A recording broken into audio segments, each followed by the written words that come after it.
মধ্যপ্রাচ্যের রাজনীতিতে আমেরিকা আর ইসরায়েলের সম্পর্ক বরাবরই বিশেষ গুরুত্ব বহন করে।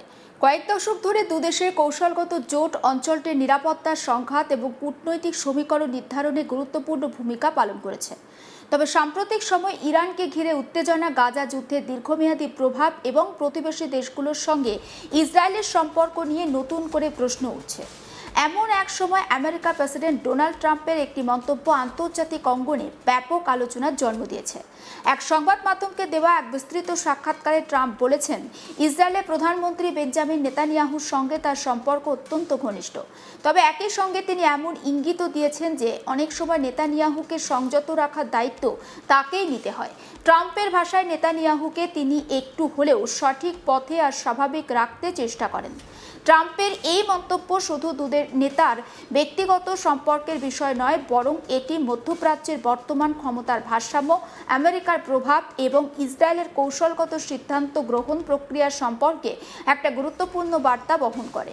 বিশেষ করে ইরানকে কেন্দ্র করে সাম্প্রতিক সংঘাতের পর এই বক্তব্য নতুন মাত্রা পেয়েছে। সাক্ষাৎকারে ট্রাম্প দাবি করেন, ইসরায়েলের সামরিক কর্মকাণ্ডের পর তার যথেষ্ট প্রভাব রয়েছে। তিনি বলেন, প্রয়োজন হলে তিনি ইসরায়েলকে নতুন করে কোনো আঞ্চলিক সংঘাতে জড়ানোর থেকেও বিরত রাখতে পারবেন। লেবাননের বিরুদ্ধে সম্ভাব্য সামরিক পদক্ষেপে প্রসঙ্গ উঠলে ট্রাম্প আত্মবিশ্বাসের সঙ্গে বলেন, তিনি চাইলে এমন উদ্যোগ থামাতে পারবেন। ট্রাম্পের বক্তব্য ছিল, হ্যাঁ, আমি তা থামাতে পারবো। এবার তিনি আরও বলেন, নেতানিয়াহু আমাকে অনেক সম্মান করেন এবং তারা আমার কথা শোনেন। এই বক্তব্যে স্পষ্টভাবে ফুটে উঠেছে যে ট্রাম্প নিজেকে শুধু আমেরিকার প্রেসিডেন্ট হিসাবে নয়, বরং মধ্যপ্রাচ্যের রাজনীতিতে এক ধরনের নিয়ন্ত্রক শক্তি হিসাবেও তুলে ধরতে চাইছেন। তার বক্তব্যের মাধ্যমে এমন একটি ধারণা প্রতিষ্ঠার চেষ্টা দেখা যায় যে ইসরায়েলের মতো শক্তিশালী মিত্র দেশও গুরুত্বপূর্ণ বিষয়ে শেষ পর্যন্ত আমেরিকার অবস্থানকে গুরুত্ব দিতে বাধ্য। বিশ্লেষকদের মতে ট্রাম্পের মন্তব্যে দু ধরনের বার্তা রয়েছে। প্রথমত, তিনি দেশীয় রাজনৈতিক পরিসরে নিজেকে এমন একজন নেতা হিসাবে তুলে ধরতে চাইছেন যিনি আন্তর্জাতিক সংকট মোকাবিলায় কার্যকর ভূমিকা রাখতে সক্ষম। দ্বিতীয়ত, তিনি মধ্যপ্রাচ্যের দেশগুলোকে বোঝাতে চাইছেন যে ইসরায়েলের সিদ্ধান্ত গ্রহণে এখনও আমেরিকার প্রভাব অত্যন্ত শক্তিশালী। সাক্ষাৎকারে ট্রাম্প বারবার ইসরায়েলের নিরাপত্তা নিশ্চিত করার ক্ষেত্রে নিজের অবদানের কথা উল্লেখ করেন। তার দাবি, প্রথম মেয়াদে তিনি যে 2015 সালের ইরান পরমাণু চুক্তি থেকে আমেরিকাকে বের করে এনেছিলেন, সেটি পরবর্তীকালে ইরানকে পরমাণু অস্ত্র তৈরির পথে এগিয়ে নিয়ে যেতে বাধা দিয়েছে।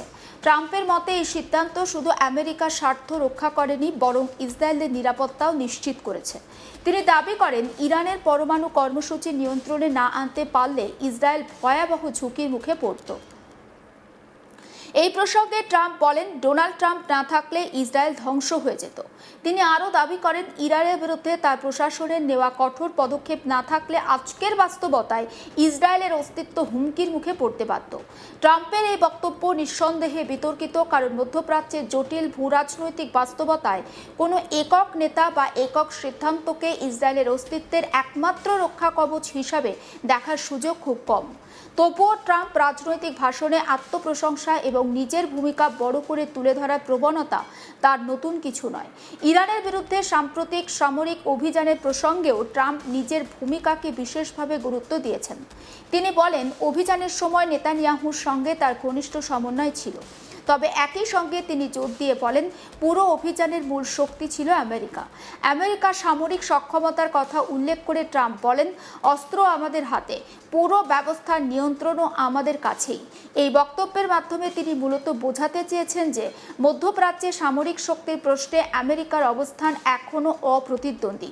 ইসরায়েল শক্তিশালী সামরিক রাষ্ট্র হলেও উন্নত অস্ত্র, গোয়েন্দা তথ্য, কূটনৈতিক সমর্থন এবং আন্তর্জাতিক মঞ্চে রাজনৈতিক সহায়তার ক্ষেত্রে আমেরিকার ওপর তার নির্ভরতা অনেকাংশে বিদ্যমান।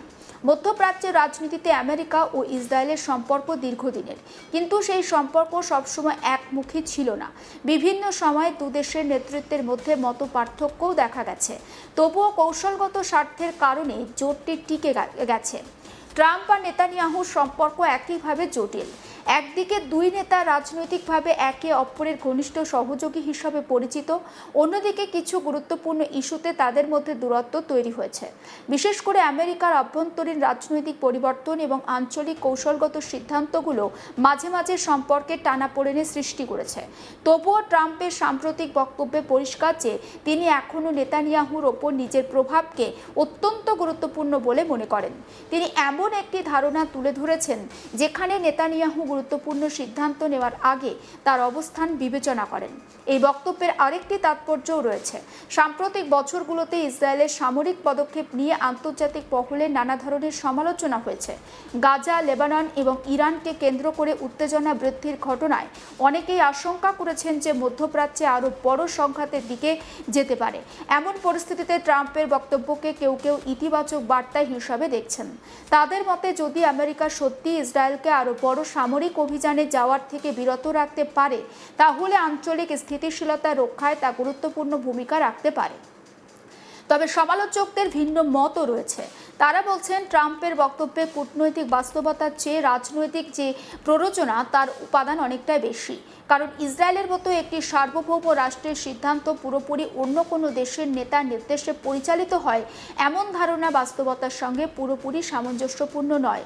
তবে এটিও সত্য যে আমেরিকার রাজনৈতিক আর সামরিক সমর্থন ছাড়া ইসরায়েলের জন্য অনেক কৌশলগত লক্ষ্য অর্জন করা কঠিন। সেই অর্থে ট্রাম্পের বক্তব্য পুরোপুরি ভিত্তিহীন নয়। সামগ্রিকভাবে ট্রাম্পের সাক্ষাৎকার মধ্যপ্রাচ্যের বর্তমান বাস্তবতা সম্পর্কে একটা গুরুত্বপূর্ণ ইঙ্গিত দেয়। তিনি একদিকে নিজেকে ইসরায়েলের সবথেকে বড় মিত্র হিসাবে তুলে ধরেছেন, অন্যদিকে এমন একজন নেতা হিসাবে উপস্থাপন করেছেন নিজেকে যিনি প্রয়োজনে ইসরায়েলের উপর নিয়ন্ত্রণমূলক প্রভাব বিস্তার করতে পারেন। নেতানিয়াহুকে সংযত রাখা সংক্রান্ত তার মন্তব্য ইতিমধ্যেই আন্তর্জাতিক মহলে একটা আলোচনার বিষয়। এই মন্তব্য শুধু দুই নেতার ব্যক্তিগত সম্পর্কের প্রতিফলন নয়, বরং এটি আমেরিকা ইসরায়েল সম্পর্কের ক্ষমতার একটা কাঠামো। মধ্যপ্রাচ্যে আমেরিকার ভূমিকাকে ঘিরে চলমান বিতর্ক এবং ভবিষ্যৎ আঞ্চলিক রাজনীতির দিক নির্দেশনাকেও সামনে নিয়ে এসেছে। আগামী মাসগুলোতে মধ্যপ্রাচ্যের পরিস্থিতি ঠিক কোন দিকে যায় তা অনেকটাই নির্ভর করবে ইরান, ইসরায়েল এবং আমেরিকার পারস্পরিক অবস্থানের ওপর। আর সেই প্রেক্ষাপটে ট্রাম্পের এই বক্তব্যকে কেবল একটি রাজনৈতিক মন্তব্য হিসাবে দেখার সুযোগ নেই, বরং এটি অঞ্চলটির ভবিষ্যৎ কৌশলগত সমীকরণেরও একটি গুরুত্বপূর্ণ ইঙ্গিত হিসাবে বিবেচিত হতে পারে।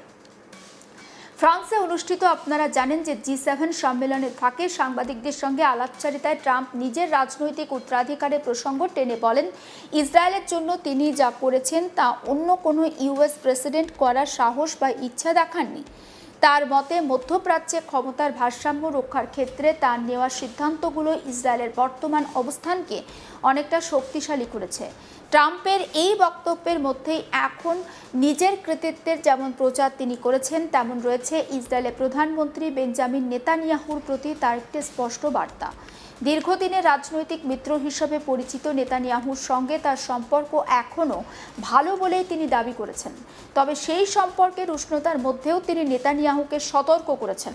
বিশেষ করে লেবানন আর হেজবোল্লার ইস্যুতে ইসরায়েলের সামরিক পদক্ষেপ নিয়ে তিনি অসন্তোষ প্রকাশ করেছেন। ট্রাম্পের মতে লেবাননে যে সামরিক অভিযান চালানো হয়েছে তা প্রয়োজনের তুলনায় অনেক বেশি দীর্ঘায়িত হয়েছে।